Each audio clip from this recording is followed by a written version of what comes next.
반갑습니다. 상동거울입니다. 이번 강의는 아동학대 중 세 번째 성학대입니다. 성에 대한 문제 엄청 많이 보고가 되고 있지요. 성학대가 무엇인지 제대로 알고 제대로 예방해 보도록 하겠습니다. 성학대란 성인이 자신의 성적 욕구를 충족하기 위한 목적으로 아동과 함께하는 모든 성적 행위를 말합니다. 그래서 18세 이하의 아이가 동의를 했다고 하더라도 함께한 모든 성적 행동은 성학대라고 합니다. 가끔 뉴스를 보면 가해자들이 아이가 동의했어요. 우린 사귀는 사이라고요. 이렇게 억울하다고 말하는 거 들어보셨을 텐데요. 절대 억울한 거 아니고요. 성학대 맞습니다. 설사 아이들이 성적 행동을 먼저 요구한다 하더라도 어른답게 잘못된 행동이라고 가르쳐주는 게 맞겠죠? 성학대는 두려운 상황에서 강압적인 힘을 이용해서 발생할 경우에 아이가 성학대야, 문제가 있어, 바로 알 수 있어요. 성학대라는 말을 모른다 하더라도 정상적이지 않고 문제가 된다는 것을 알 수 있지요. 그런데 유아들과 같이 어린 아이들 같은 경우에는요, 놀이로 가장을 해서 성학대가 이루어질 경우에는 아이들이 모를 수도 있답니다. 자, 예를 들어서 병원놀이 하자라고 말하고 애를 데리고 간 거예요. 그래서 주사를 놓겠다면서 옷을 벗긴다거나 엄마 아빠 놀이하자라고 말해서 부부관계를 연출하게 되는 거, 이런 거예요. 특히 이런 놀이가 끝났을 때 가해자들은요, 우리 둘만 하는 즐거운 놀이야, 비밀이야, 알렸지? 라고 하는 경우가 많아요. 어린 아이들은 비밀을 꼭 지켜야 된다고 알고 있거든요. 그래서 정말로 비밀이니까 꼭 지키는 경우가 많답니다. 그래서 아이들에게 어릴 때부터 놀이할 때는 옷을 입고 하는 거야, 절대로 옷을 벗지 않아를 정확히 가르쳐 주어야 하고요. 혹여라도 누가 옷을 벗겼다거나 몸을 만졌을 때는 무조건 반드시 엄마, 아빠 혹은 선생님에게 알리고 도움을 요청해야 한다는 거 꼭 가르쳐 주어야 합니다. 그럼 지금부터는요, 성학대 행위에 대해서 알아보도록 할 텐데요. 그 이유는 올바르게 성교육을 하고 성학대를 예방하기 위해서입니다. 자, 첫 번째, 자위행위에 노출하는 행위입니다. 어른이 아이에게 성적 접촉을 하지는 않지만 보여주는 것만으로도 문제가 됩니다. 그래서 어릴 때부터 자유에 대한 예절을 제대로 가르쳐주는 게 중요해요. 뭐라고? 자유예절? 이런 생각이 드시죠? 네, 맞아요.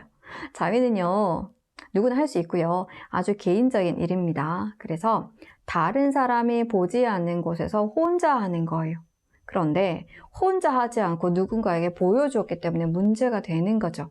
그래서 어릴 때 아이들이 자위를 할 때 가르쳐야 하는 예절은 혼자 하는 거야. 다른 사람한테 보여주는 것도 같이 하자고 하는 것도 안 돼라고 정확히 가르쳐 주어야 한답니다.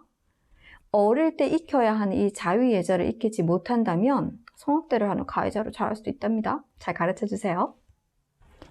두 번째, 음란물을 보여주는 행위.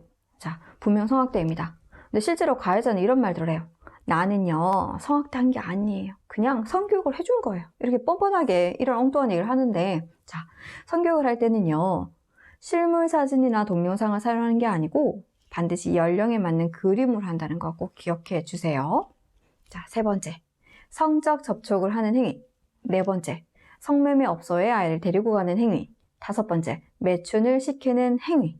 부연 설명 하나 없어도 명백히 성학대라는 거 다들 알고 계시겠죠? 자, 여섯 번째, 요거 좀 잘 봐야 돼요. 여섯 번째, 부부관계를 노출하는 행위.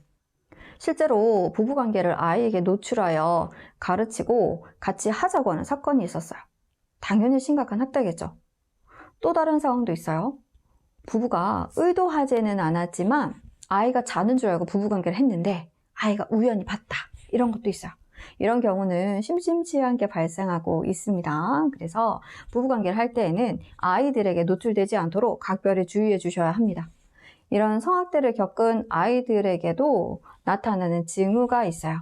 우리 징후를 정확히 알고 도움을 주도록 하겠습니다. 첫 번째는요, 과도하게 몸 씻기예요. 자신의 몸이 더럽혀졌다고 생각하기 때문에 아이들이 과하게 씻는 행동을 한답니다. 자, 두 번째, 생식기, 항문, 구강 등의 손상.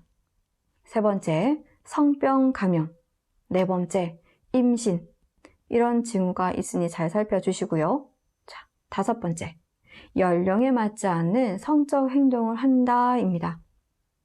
아이들은요, 자신이 보고 들은, 경험했던 모든 것들을 놀이로 재현을 해요.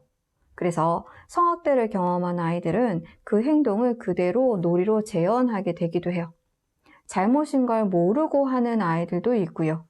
잘못인 걸 알면서도 다른 아이들에게 똑같이 하는 경우도 있어요. 이런 과정에서 피해자가 다시 가해자가 되는 경우도 있습니다. 그래서 한 번쯤 아이들 놀이는 잘 살펴주시면 좋겠습니다. 그리고 정서적인 징후로는 우울, 위축, 불안 등이 있고요. 잠을 잘 못 잔다거나 자살을 시도하는 경우도 있습니다. 그래서 가장 중요한 건 어릴 때부터 성교육을 정확히 해야 한다는 것이에요. 어른들도 분명 아이였던 때가 있어요. 그때 성교육을 제대로 받았다면 가해자가 될 일은 없을 거예요. 성에 대해서 부담스럽게 생각하기보다는 제대로 알고 잘 가르쳐주는 책임 있는 어른이 되길 기대합니다.